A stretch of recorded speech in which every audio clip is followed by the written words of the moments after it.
Adam Schefter at ESPN says there's 275,000 people. Well, that was some party in downtown Detroit. 775,000 people, shattering the NFL draft attendance record.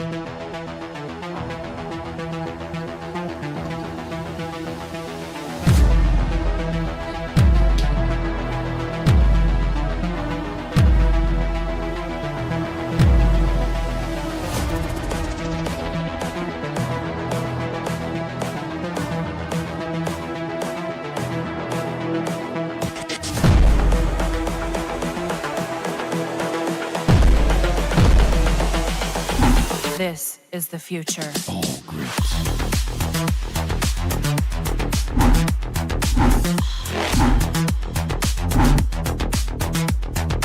Evolution.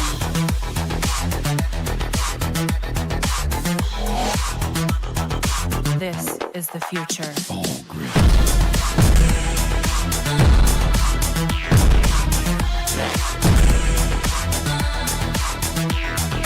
Evolution.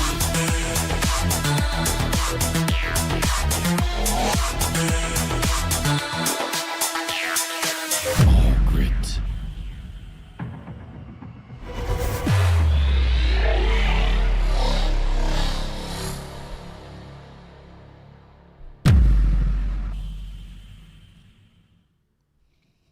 All right. Hey, good evening. It is Tuesday night. Unexpected off the cuff, but we got to have some training camp conversations. And I've been extremely busy, so I apologize. Haven't been able to get out a ton of videos or anything, or even do the live stream on time. But it is a crazy couple of weeks leading up to training camp. And, of course, you know, got to finish the home project as much as I can before we leave to Hall of Fame tomorrow. And I'm trying to make camp in the morning. So that's my focus. I'm trying to make camp. Right now, I can't make camp the way things are going. So I'm certainly trying, putting a lot of time in tonight. But as soon as I'm done with this, I'm going back outside working in the dark, believe it or not. So today was an interesting day for the Detroit Lions. It's been an interesting camp. And I got to tell you guys, it just feels different. It looks different. And I know we try to say that every year, like it's a better team. It's going to be a better result. We've been saying that for decades, right? Last year was the first season that actually came true. And now here we are in 2024, and everyone is expecting, maybe not everyone, a large majority of fans are expecting Super Bowl or bust. Like, that's it. Got to go to the Super Bowl. Like, there's nothing else that this team should do in 2024. And I have to say, like, in the beginning of the offseason, I was saying, look, it's going to be tough to get there. It's hard for any team to get there. If they don't make it there, I wouldn't be upset. Of course, if we had another situation like last season, I'd probably be upset. But it's hard to get there. But now the more I see, the more I hear, the more I read, the more excited I get because this defense is really starting to take shape. And they are the difference this season.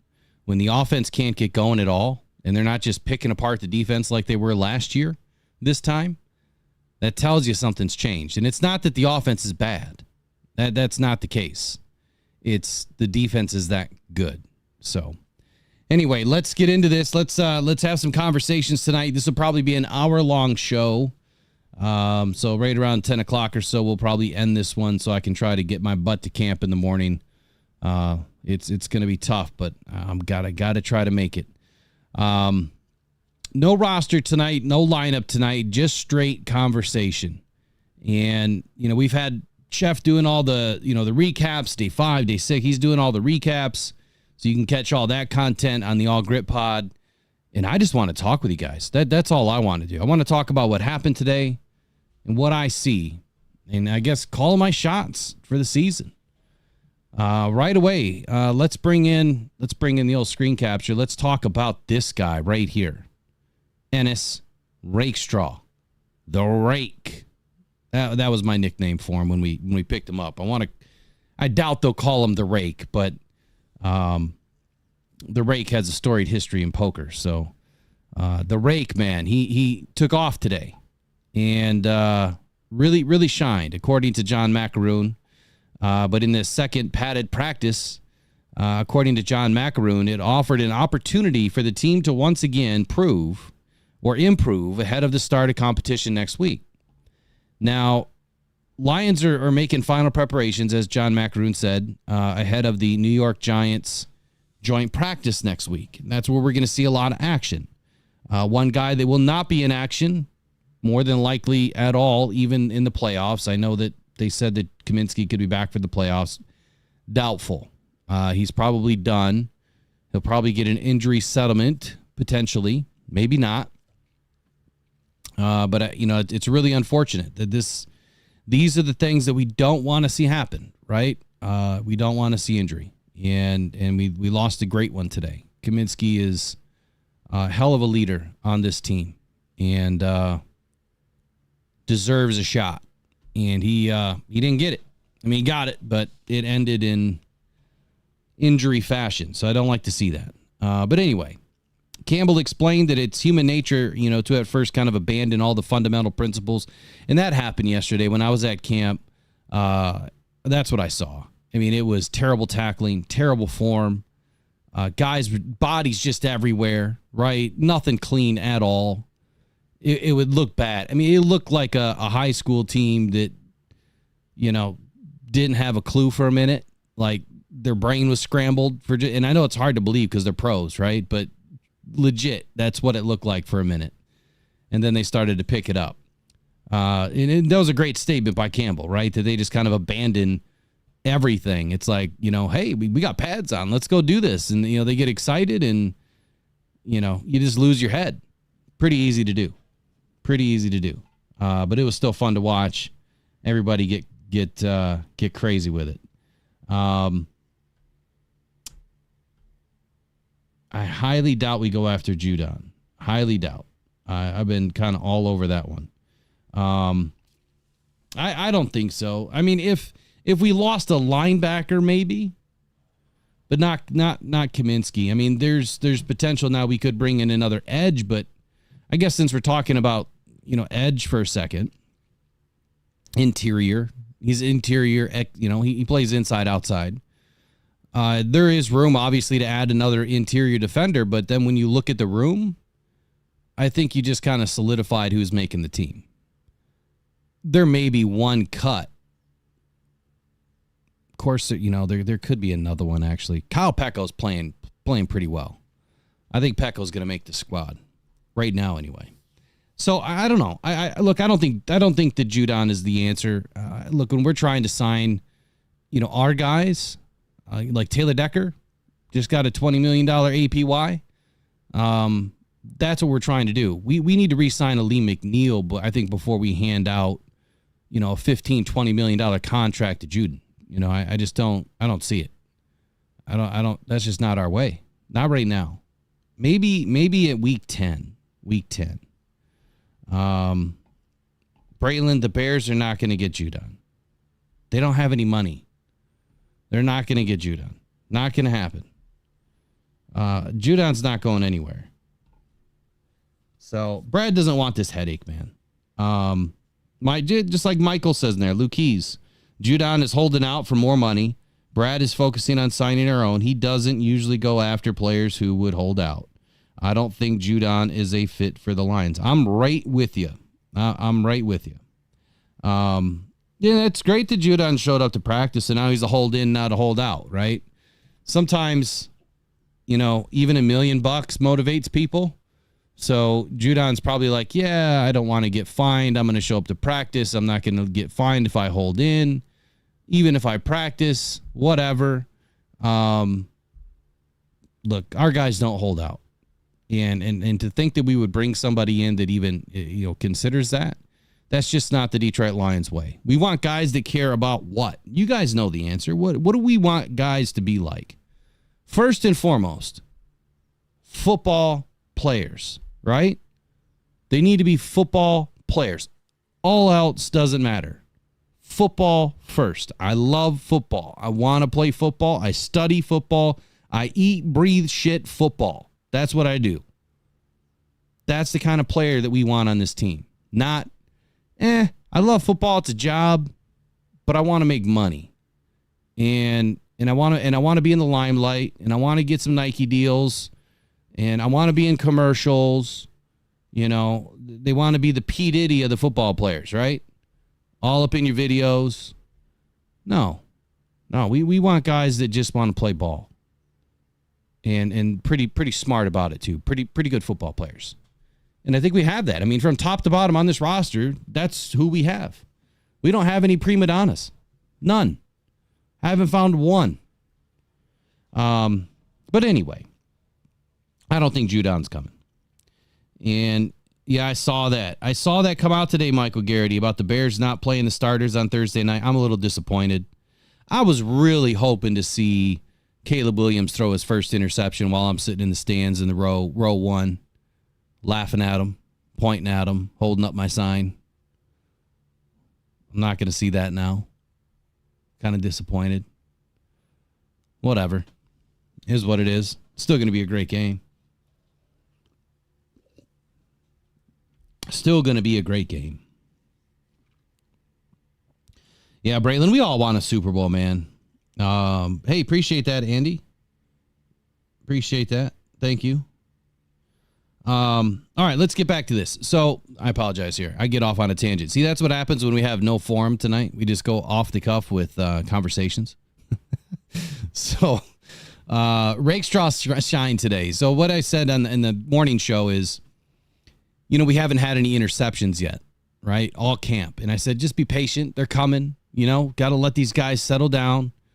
Day by day, they're going to start getting their hands on more balls. Day by day, they're going to put it together. And then today, they rip off 3 interceptions today. Hendon Hooker threw 2. Go figure. Man, as much as I wanted Hendon Hooker to be part of this team, and I did call him to the team way before the draft, man, he's not working out yet. And I know he's young per se, football-wise. It's early. He's not putting it together. And I get it. He had a dislocated, you know, throwing middle finger, if you will, the lace finger. But that was 6-8 weeks ago. You know, you'd think he'd be feeling a little bit better by now. So, I mean, I damn near chopped off my thumb just a month ago, and it's feeling better. So, yeah, Hendon Hooker, man, he's a liability right now, and that's pretty sad that Nate Sudfeld's probably going to make this roster. Like, pretty sad. But anyway, Rakestraw. It was another strong day for Rakestraw. He's very impressive. He set the tone today with physicality during the first padded practice on Monday. And in addition to his interception against Hooker today, he nearly had another one working against Sudfeld in the second team. Here's a quote by Rakestraw. He says, "It gives me a lot of confidence just showing that I'm doing the right things, and the older guys can trust me a little bit more. It was the first one, so that was a big one for me. Just got to keep stacking days." That's what it's all about, man. You got to keep stacking days. Good days after bad days, and you know what? You just get a good day the next day. And then you try to get a good day the day after that.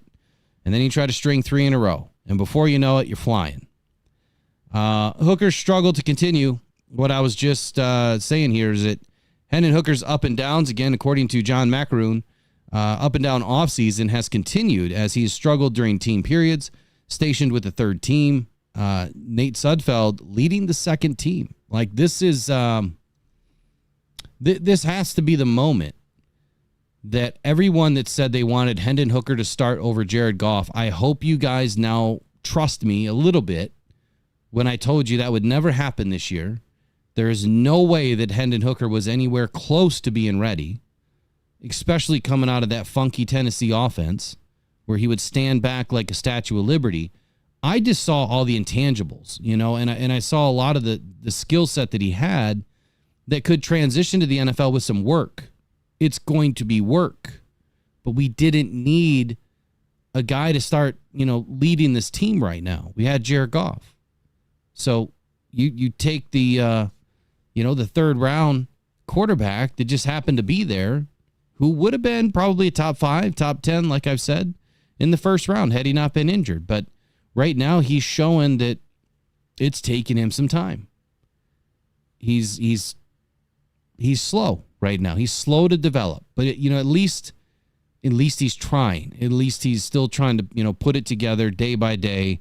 The fact that the other rookie, Lauren Strickland, picked him off today, and Stephen Gilmore's getting in there generating pressure. I mean, yeah, that's not ideal for our third string potential backup quarterback to Jared Goff. So, man, it's been an interesting camp, and I'll try to stick with the chat a little bit today. But here's what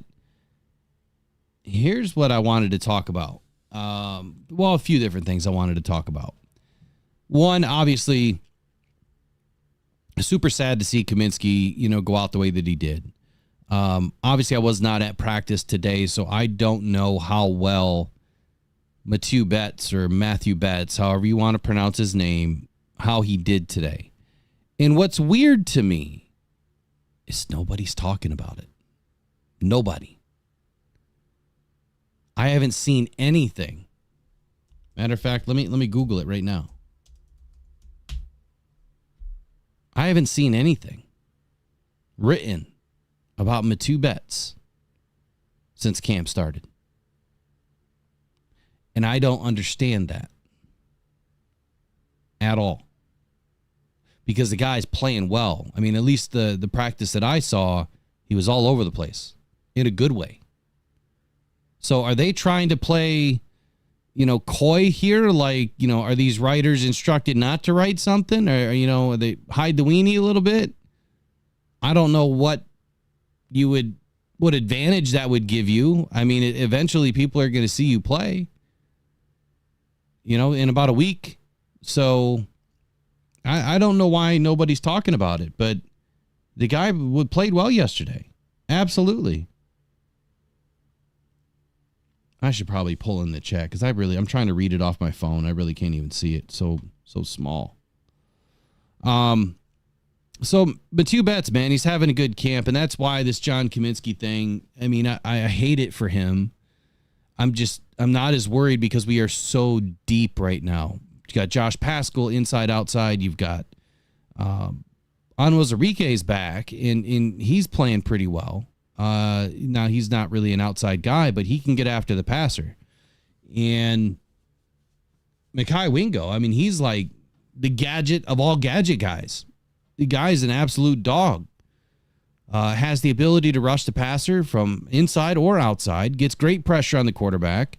There's a reason why he wore number 18 at LSU and created a lot of havoc. I mean, sometimes your work doesn't show up in the stats, right? And I think that for Mekhi Wingo, he could be one of those guys that just produces a ton for everybody else.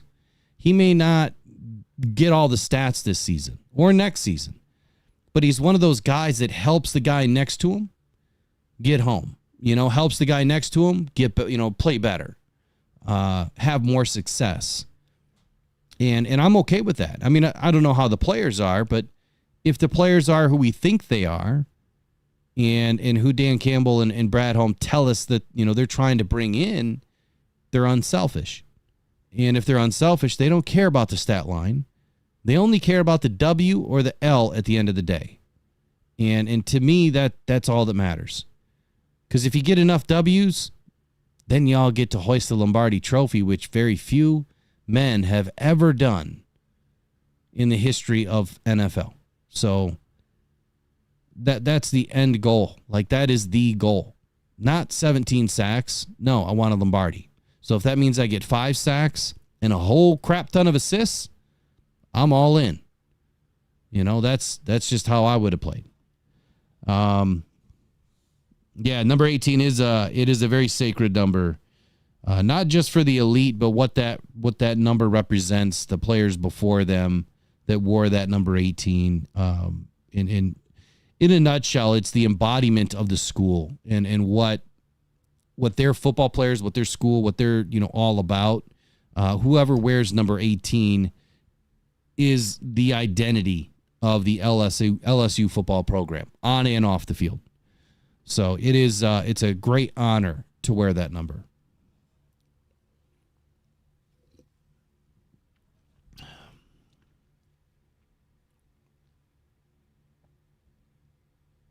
many people we got in here right now? This is not our normal night.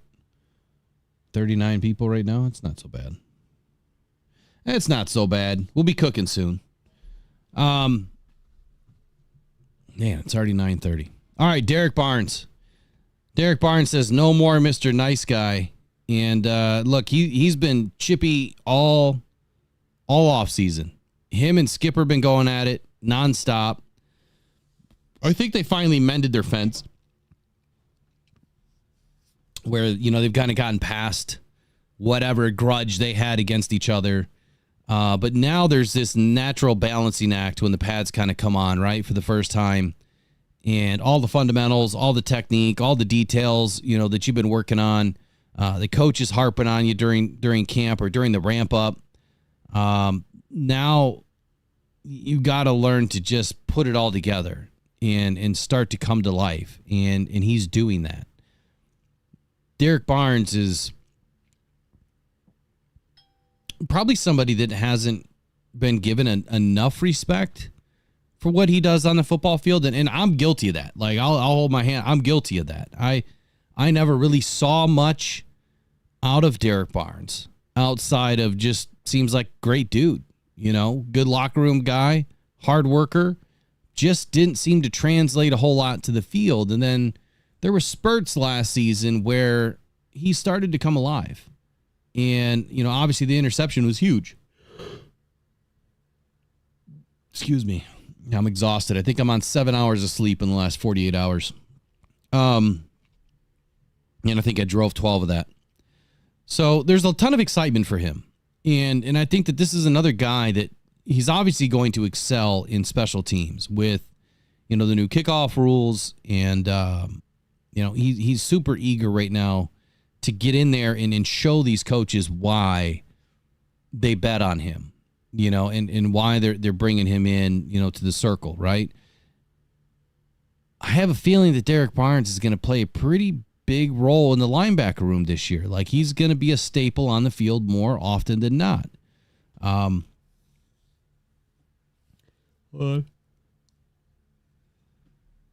Now, I didn't see him yesterday. I did not see him get any work in. I was focused on other things, but if I do get to camp tomorrow, I'm going to try to peek at Barnes and see how he's doing. I'm going to try to make my hit list, of all the guys that I want to see. J-Mo was a big one on Monday because Chef and Eric really wanted to hear about J-Mo, and you guys did too. I mean, we all do. I wanted to see DPJ, and I got to see what he was doing. No one's really talking about what he's doing, but he had a great day on Monday. I want to see Doris Fountain tomorrow. And hopefully I'll get an opportunity to get there because these are guys I want to see. All right, so here's a quote by Dan Campbell. The backstory is, there's a level of excitement when the hitting begins and the players are really eager to prove themselves and impress, their coaches, which can lead to some mistakes initially. And Dan Campbell kind of laughed about it on Monday.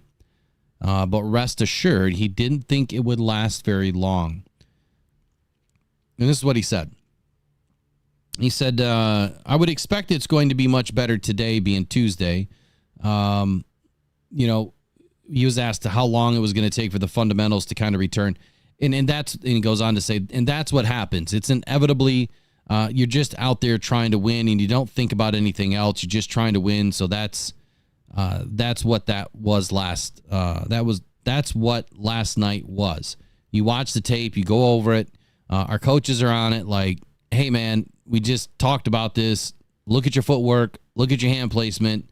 And so that, the emphasis last night, and I expect it to be much better today. So it'll come back pretty quick. And if it doesn't, well, then I guess they'll cross that bridge, when they get there. So, man, I can't shake the yawns. So for Derek Barnes, I mean, being one of those guys that just has to shake the rust off, right? He's got to put it together. But I think that I'm not picking on him at all. It's just he was one of the ones that, probably had a little bit more dust, if you will, that he needed to clean off on Monday. And it is what it is. He's just got to come back from it. And now, when you start thinking about the other guys that needed to make an improvement, that needed to come in without any dust or any rust, it's Broderick Martin. He gets in, he's getting, first team reps, and he was playing pretty well right away. And the one thing that I heard from Dan Campbell, and I can't remember if it was press conference or maybe it wasn't Dan Campbell. It was either press conference or post-practice media availability from one of the players. But Broderick Martin's hand placement, the way that he's setting up everything, everything was better. His when I watched him, his pad level was great. Maybe at some point, he might make a mistake here or there. He'll lean, one way or the other, but he's just taking steps every single day and getting better every single day. And that's all you can expect out of him. Huge difference from last year to this year.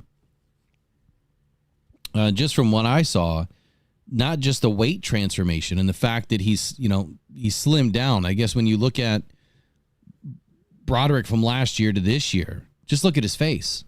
It's slimmed down big time. I remember when he did his first phone call during the draft, and you could see, all the chubbiness to Broderick Martin. And that's part of just being young. You carry some baby fat or whatever. It doesn't matter that you're a great athlete playing football every day. Those guys got to eat to stay big. And now being in a different program, eating different, healthier foods, you can tell that he's taken on a different shape. And by year 3, it's going to transform even more. So I'm real excited to see where he ends up. I mean, he could end up being, a Benito Jones type of a defensive tackle. Maybe someone that's not elite, but someone that's good enough. And if he has the right mechanics and the right techniques and the right fundamentals, he could probably be better than a Benito Jones. So what I'm seeing out of Broderick Martin, I think should hopefully, tell some fans to just chill out a minute, because let the guy get his feet underneath him. Let him actually have a season, where he's not fighting for reps right now. He's getting the reps, and give him an opportunity to just show us what he has. Last year, he barely got his feet wet, man. He barely got a taste of the NFL. This year, we should expect to see him on the field for probably 30% or more of the defensive snaps. All depends on what happens with Kyle Pecco. It depends on what happens with Onwuzurike. It all depends on what happens. But I'm saying no less than 30% of the defensive snaps this year for Broderick Martin. As long as he continues to stay healthy and do the right things, I'm expecting much bigger things out of him this year. And he's already proven it in just one day of camp. Just one day of camp. I've got Coke, Alex. Caffeine does nothing for me. Absolutely nothing. Give me 1 second.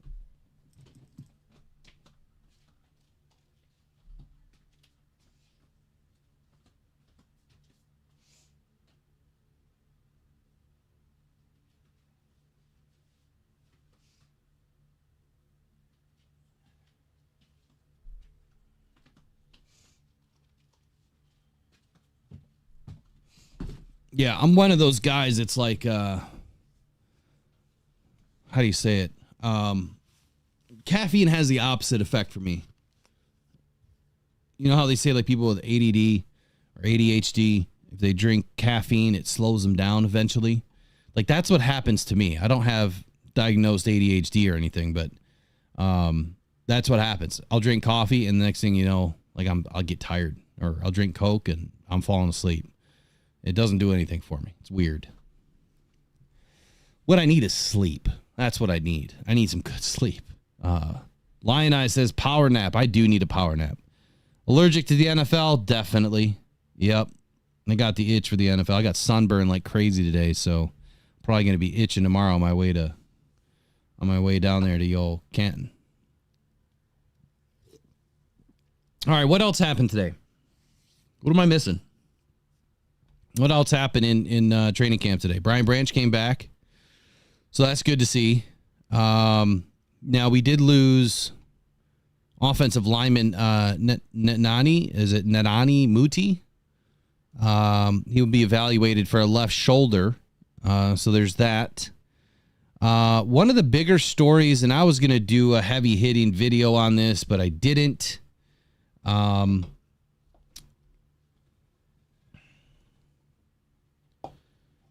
It's really unfortunate for Christian Mahogany right now. And I don't know if you guys are following this or if you're paying attention to this, but he's dealing with some sort of an illness, right? I hate the word illness because they used it with Isaiah Buggs and there was other things going on. And I'm not saying that that's what's going on with Mahogany. If he's sick or whatever's going on, it must be bad because he's missed all of camp. A rookie, like I've said, can't miss camp. Even one day. You miss one and you're behind 2 days by missing one. If not 3 days, just by missing one. Because you have to prep for everything that you missed. A full install. I mean, imagine, so these books, now I've seen them, but these install books, highly digitized now, but when they used to be paper, they were super thick. And I don't know if they do paper books still, just kind of as a secondary, but I think everything's on the surface. But anyway, let's just say if it was paper, you have an install. Let's say you're doing 12 days of camp. Every day, if there's 12 you're installing a chapter every day. And let's just say it's, 3 inches thick of information that you're installing an entire day. So if you miss one day, you're way behind because you're going into day 2 missing everything that they learned on day 1. So it's not easy, but whatever's going on with Christian Mahogany, I'm worried about the dude, man. Like, we needed him big time. That was a huge pickup. And anytime you're missing, a draft pick from this season, that's not good. I don't know what illness, would really have him out like this unless it was, a COVID, the bird flu. I don't know. The regular flu. I know that it's been going around early. There's been quite a few people that have been coming down, with something. I mean, in July, that's just craziness that it's so early in the season. But whatever's going on, I wish him the best. I hope that he gets back to camp soon, and gets started with camp soon, and that he actually becomes an NFL football player. Because at this point right now, like Dan Campbell said, it's like we don't even have him. It's a wasted pick right now, but Christian Mahogany obviously dealing with some sort of an illness is what the team is calling it, and not good.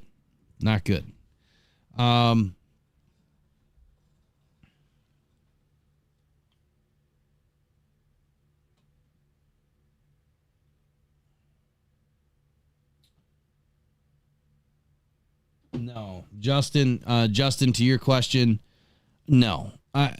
See, Judon is linebacker. He's not, and Kaminsky's more of an interior defensive lineman.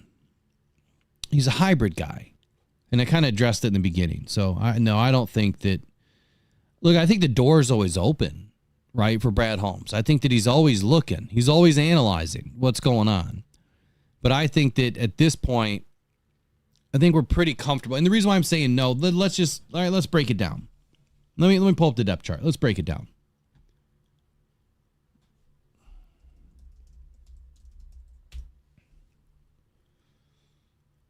All right. Here's why I'm saying not right now. Let me get this up on the screen. You guys see that? Maybe that'll help. Oh, yeah, there we go. That's better. Okay. So right now, Kaminsky's gone, right? Where was Kaminsky? Right there. So he was behind Marcus Davenport anyway. Now you have on your defensive end, I mean, so yeah, he listed as an end, but he's more of an interior, exterior guy, right? He can inside and outside. Let's just say edge. Let's just say he's an edge guy all day long. He's an edge guy. So on the right side, you have Marcus Davenport and now Josh Paschal. And don't forget, Mekhi Wingo can also play on the outside, inside, outside. On the left side, you got Aiden Hutchinson and Matu Betts and Mitchell Agood. I'm not sure why Matu Betts right now is listed as number 3. That, of course, this is ESPN. But I would say that now you've got 6 guys between Aiden, Mitchell Agood, Matu Betts, Marcus Davenport, Josh Paschal, Mekhi Wingo. They can all play on the outside. What I do see it potentially doing as well is now you might keep an extra linebacker. So with the addition of Malik Jefferson recently, this probably really assumes that James Houston is going to make the roster as long as everybody stays healthy right now, because James, he can rush off the edge. So I think it's giving other guys opportunity. It's probably locking them in because now you're going to need Josh Paschal. You're going to need James Houston. Again, I don't know why they have these guys listed where they do, but it is what it is. Ben Nyman has been someone who's been, a consistent, rotational piece in the NFL. I'm expecting Ben Nyman to make the roster. So I don't think that you necessarily have to go out and grab anybody. I just think that, you are probably going to end up cutting, 1 or 2 of your ends or 1 or 2 of your defensive tackles or, 1, 2, 3 of your linebackers. And now you can look at all 3 of those positions and say, okay, now we're going to keep an extra guy that maybe we wouldn't have before. Or, man, maybe now we have a DB that we were going to get rid of, and now we've got an opportunity to keep him. Because, look, besides Marcus Davenport and Aiden Hutchinson, I mean, let's be honest here. How many snaps is Kaminsky or Josh Paschal, or Matu Betts really going to get? If Marcus Davenport plays, let's just say 50% of the snaps, okay, so then between Josh Paschal and Matu Betts and Mitchell Agood and Mekhi Wingo at times and James Houston, they're going to split up the other 50%. So that's why I think that it doesn't make sense to bring in a guy for $15 to $20 million a year that then you would insert as your number 1, and you still have Marcus Davenport, who's then going to sit on the bench for 50% of the snaps or more. So I don't see it. I really don't. I think it would be a giant waste of money. But I think that when you look at this roster, I think that it's just going to open up an opportunity now to maybe keep another guy. Like when you're down here looking at, the corners. So you got Terrion Arnold, Amik Robertson, Brian Branch, Carlton Davis. We'll just lump everybody together. All 4 of those guys are a lock. Kirby Joseph, so there's 5. All 5 of these guys are a lock, right?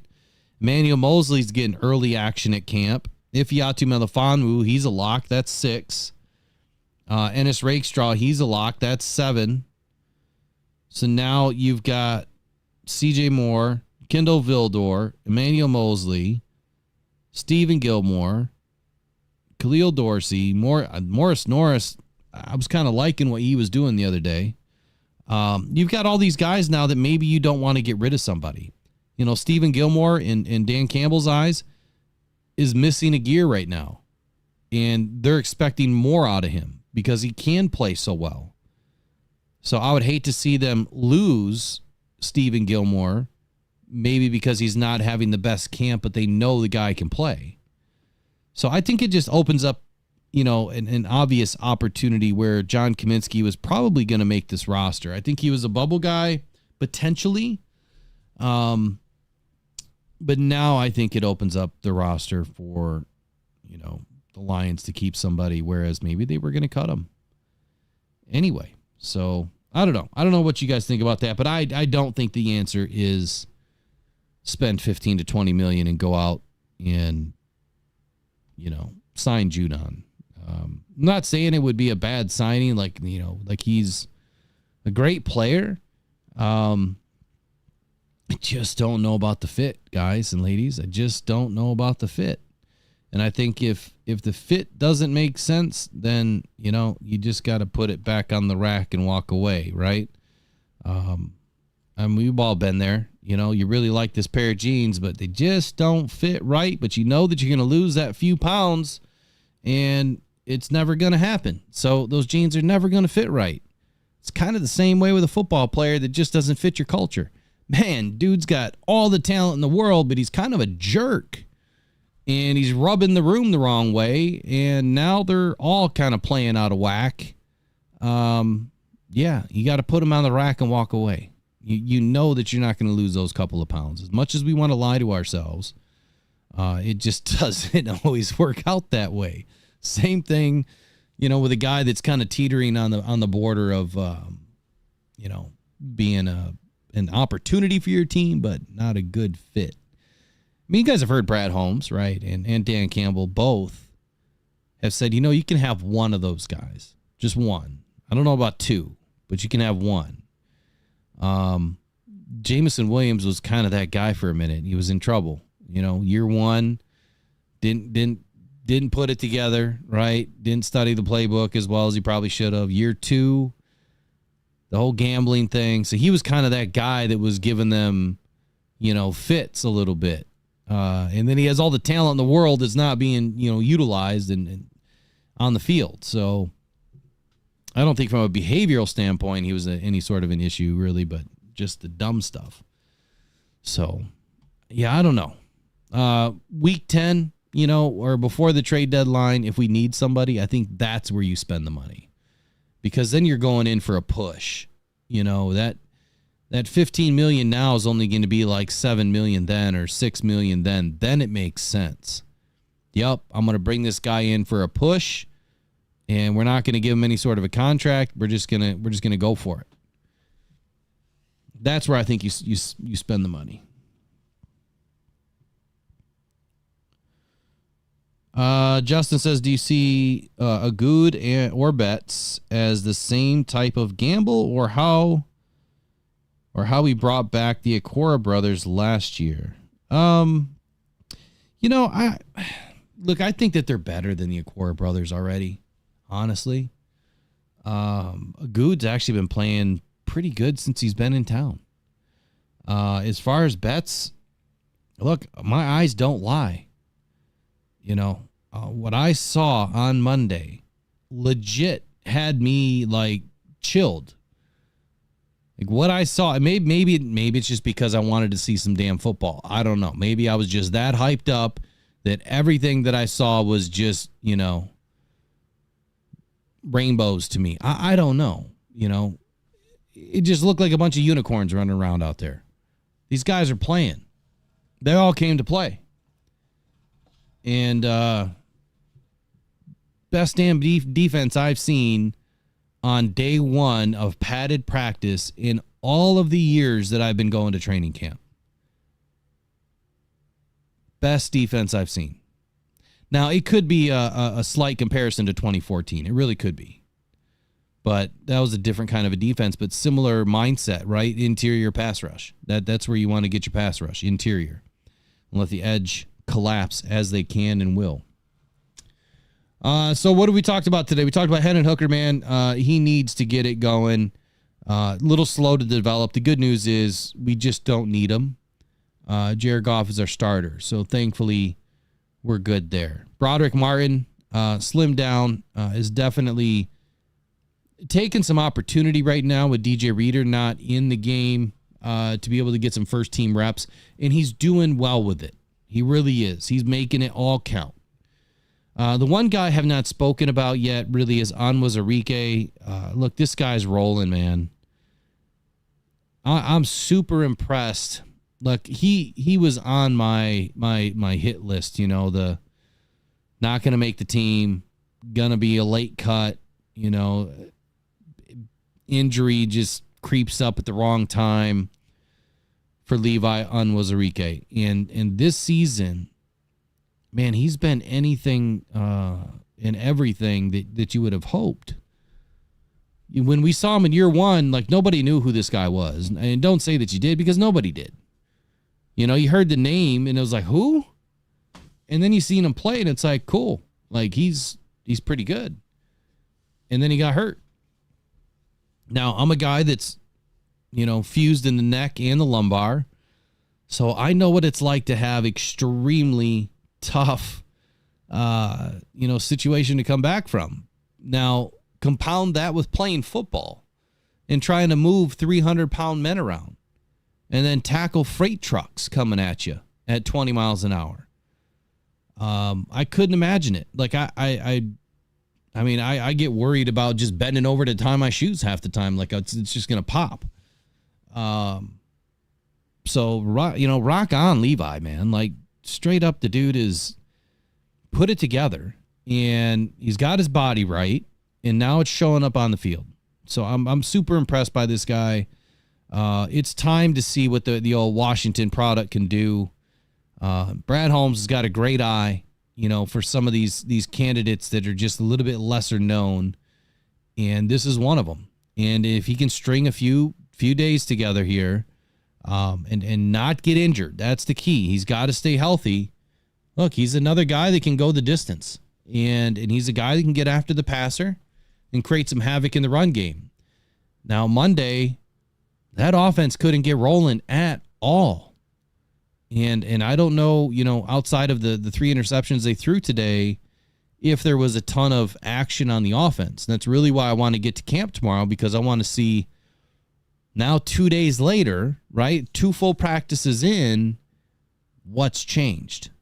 What's changed for them. And I hope I get to see that. So, shout out to Braylon Dennis, $2 super chat, says NFL top 100, St. Brown 23 and Penei Sewell 22. What are my thoughts? Well, the fact that they are voted by their peers, right? This is the NFL top 100 voted by their peers, or is this NFL top 100 where they vote on it? Meaning the NFL writers in that. I don't remember. I think this is the peer voted one. So it's the players that vote, right? Well deserved. I think that they're right where they should be. The fact that Penei Sewell is the 22nd best overall player in the NFL as a right tackle, that's pretty good. And the only thing that I would say is if there is another tackle in front of him, then we have a problem. St. Brown at 23, there's probably only 3 receivers in front of him. That's what I would expect.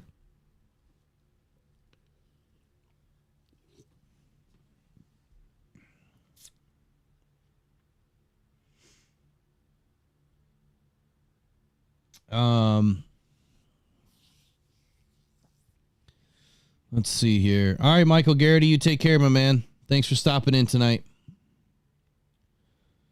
We got plenty of people in the chat that the L5S1. I've got that one done myself, Brent.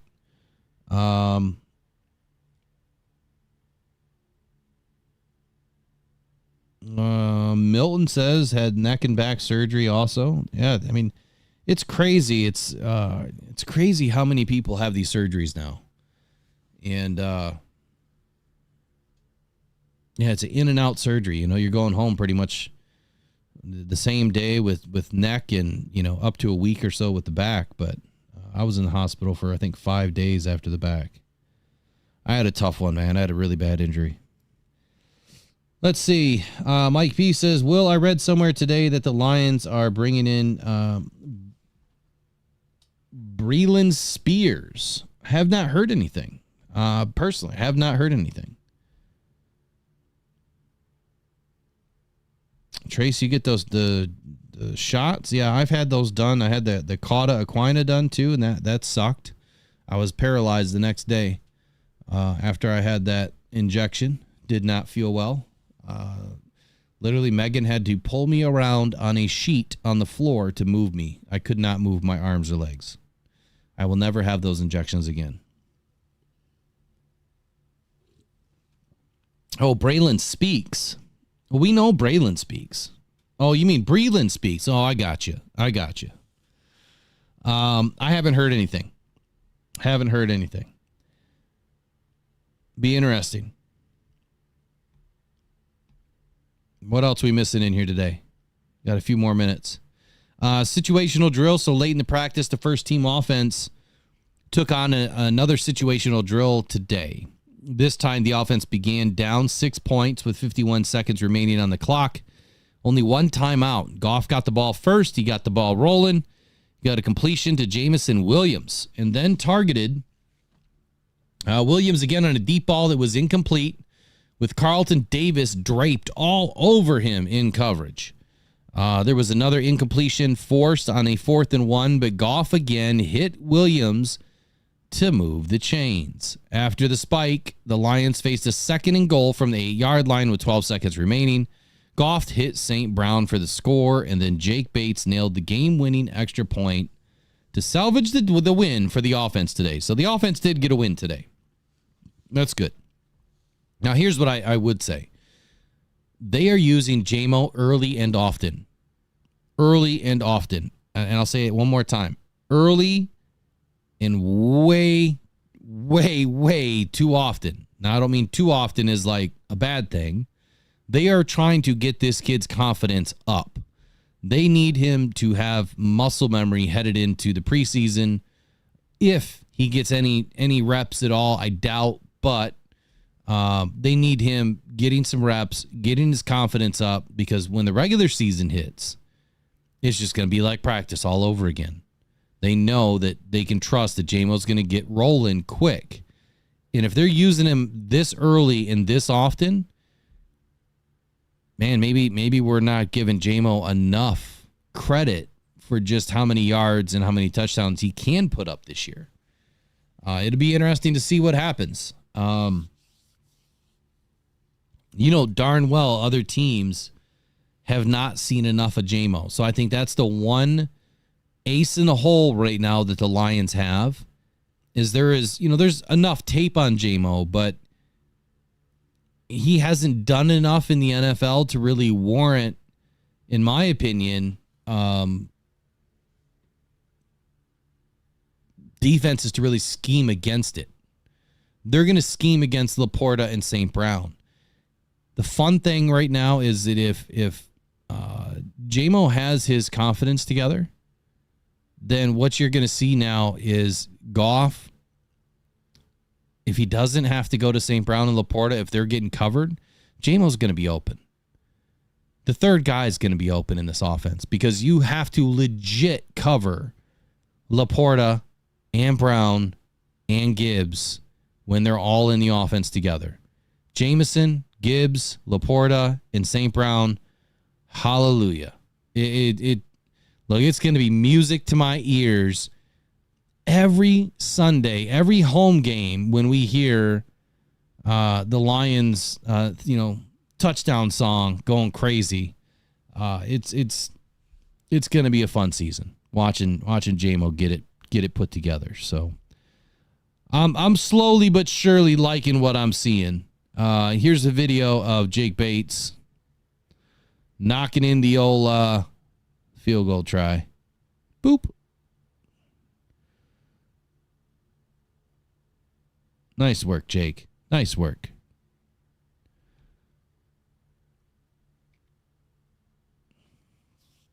All right, so lastly here, DJ Reader's status is still uncertain for week 1.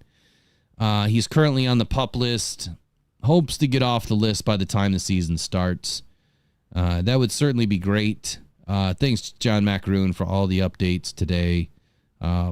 One of the best writers out there. And then, of course, you got Justin Rogers doing his thing, man. He's really having some fun doing his own thing now, and it's really fun to see. So, look, tomorrow, I'm going to try to make it to camp. I might be late if I do make it.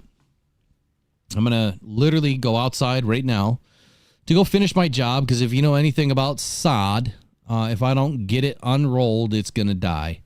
So I at least got to get it unrolled and ready to rock and roll so that while I'm gone, it can grow. But we're almost there, man. It's an outdoor arena. It's kind of our zen spot. It's going to have some TVs out there. It's going to be podcastable this fall. So I'll be able to do the podcast outside. We'll be able to do football games out there. It's going to be a great time. Almost done with it, but definitely got to get it done before the season starts. So anyway, I'm glad you guys joined me tonight. This was a quick one tonight, just an hour-long show. But I wanted to have some conversation, just talk about what's going on. Shout out to Taylor Decker getting that massive deal, man. Definitely deserved it. And I think that'll probably be my last statement for the night. When you look at what the Lions are doing, they're doing something different. In my opinion, I have never seen this work as swimmingly as it has for any other NFL team. Normally, when you're worried about guys that are holding out, take the 49ers, for instance. You've got, what's his name? Who's the tackle for the 49ers that's holding out? Anyway, you got the tackle and you got Ayuk. Both of them holding out, right? Now, when you look at that situation, you're like, okay, can we go into the season? Can we go into the season without the tackle? Like, can Brock Purdy still be Brock Purdy without that? I don't think so. So they're probably going to prioritize a 36-year-old tackle before, Trent Williams. There we go. They're probably going to prioritize a 36-year-old tackle because Brock Purdy needs, the time to be able to do his job. And Williams is a pretty darn good tackle. But he's also 36. You're about to be 36 years old. That means that Brandon Ayuk at some point, they're going to look at him and say, okay, look, we see your number. We hear it. We understand it. We can't do it. So you're under contract. You're going to have to play. And we'll have to revisit it next year. If you don't play, that's up to you. But, that's the question, that these teams have to answer. And it's a tough nut to crack. That's not happening in Detroit.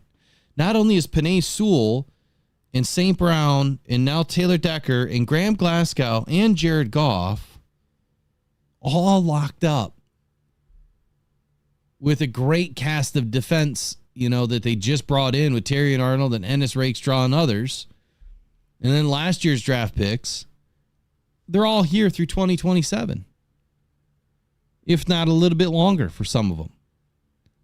So this team is together. Like, we don't have to worry about a massive breakup until probably, end of 26. You might see some other contracts that come due, but really it's 27 for the large majority of these contracts. So that is a great sign of players want to play for Detroit. Players want to stay in Detroit. Coaches want to come to Detroit. And that's different. That's why it is different in Motown. Everything about it. It looks different. It feels different. It is different. And for once, we finally have football back in the Motor City and something to be proud about. And I'm thankful, man. I know that my dad is. I know that every single year I'd have to get on him because every single year was the year, right? Every single year we were doing it. Every single year we had the team. Every single year we nailed the draft. It was all BS because we didn't. But that hope was always there because he's a true fan, right? The hopium was always there. It was alive and well. Now we have expectation. We don't have hopium anymore. It's expectation. And I'm glad that I've heard a word that has been used lately. If you guys catch the outro tonight when I do the outro or the intro, there's a reason why I chose the word evolution and that song, Evolution. There's a reason for it. And you're starting to hear it in Detroit now. You're starting to hear it from the writers. You're starting to hear it from the podcasters. You're starting to hear it from the team, from the coaches, from Brad Holmes. They're all starting to use the word evolution. This team is evolving. in a good way. Finally. Football's back in the Motor City. Hopefully I'll be back. Kind of back in the Motor City tomorrow, but it's Allen Park tomorrow morning. Starts at 8:30. I'll try to get there at 8:30.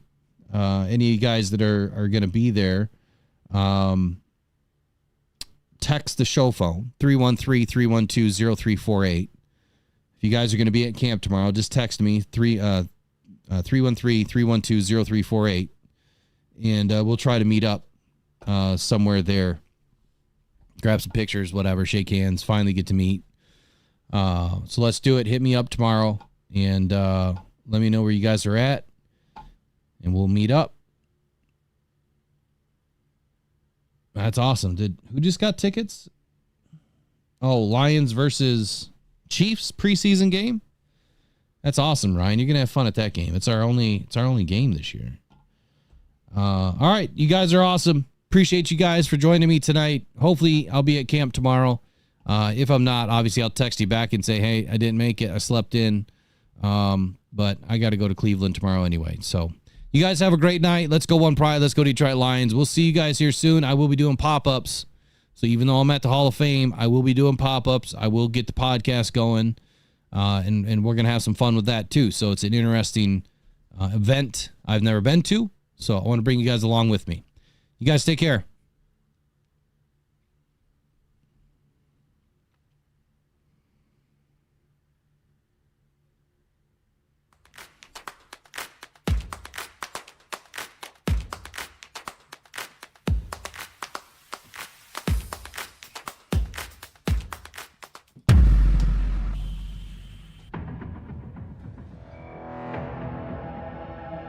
Adam Schefter at ESPN says there's 275,000 people. Well, that was some party in downtown Detroit. 775,000 people shattering the NFL draft attendance record.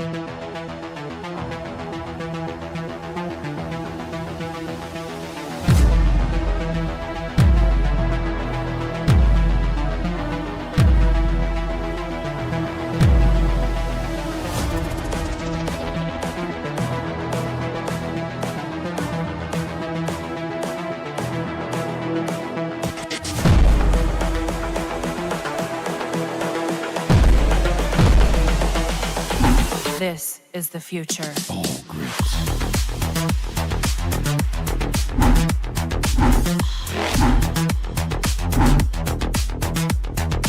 Evolution.